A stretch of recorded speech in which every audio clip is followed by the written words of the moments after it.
पश्चिम बंगाल विधानसभा चुनाव 2026 से ठीक पहले एसआईआर की प्रक्रिया ने राज्य में सियासी पारा बढ़ा दिया है।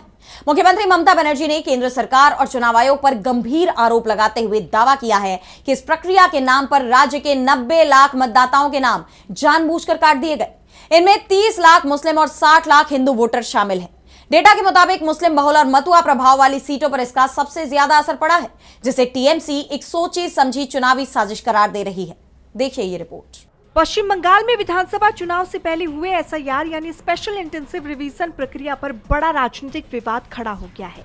मुख्यमंत्री ममता बनर्जी ने आरोप लगाया कि इस प्रक्रिया के नाम पर राज्य में 90 लाख वोटरों के नाम काट दिए गए हैं। उन्होंने दावा किया कि हटाए गए नामों में 60 लाख हिंदू और 30 लाख मुस्लिम मतदाता शामिल हैं। एसआईआर का मकसद गुजर चुके, स्थानांतरित हो चुके या 2 बार एंट्री वाले वोटरों को सूची से हटाना है। लेकिन इस बार एक नए स्टेप एडजुडिकेशन यानी दोबारा जांच के बाद सवाल उठ रहे हैं कि क्या ये जानबूझकर किया गया चुनावी फायदे के लिए हेरफेर है। आंकड़ों के मुताबिक मुस्लिम बहुल 67 और मतुआ समुदाय के प्रभाव वाली 16 विधानसभा सीटों पर नाम कटने की दर सबसे अधिक देखी गई है।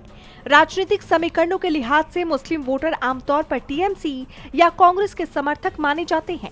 दक्षिण 24 परगना और मुर्शिदाबाद की 3 सीटों मोटिया बुरूज, लालगोला और शमशेरगंज पर तो 2026 के कुल वोटर 2024 में पड़े वोटों के मुकाबले भी कम हो गए हैं। भले ही वोटर लिस्ट से भारी संख्या में नाम कटे हैं, लेकिन अब भी बचे हुए कुल मतदाताओं की संख्या 2024 के लोकसभा चुनाव में पड़े कुल वोटों से ज्यादा है। जानकारों का मानना है कि बिहार की तरह बंगाल में भी फर्जी नाम हटने से असली मतदान प्रतिशत सुधर सकता है।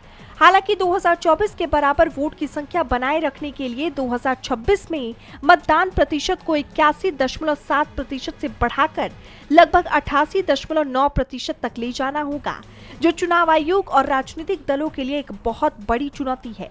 इस पूरे मुद्दे पर ममता बनर्जी ने बीजेपी और केंद्रीय एजेंसियों पर जमकर निशाना साधा।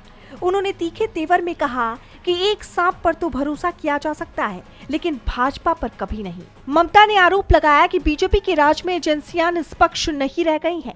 इसके साथ ही उन्होंने असम चुनाव का भी हवाला दिया और बीजेपी पर चुनाव नतीजे प्रभावित करने के लिए बाहरी लोगों से वोट डलवाने का गंभीर आरोप लगाया। अब इसका नतीजा बंगाल चुनाव पर पड़ता है या नहीं, ये देखना होगा। टीवी लाइव की रिपोर्ट।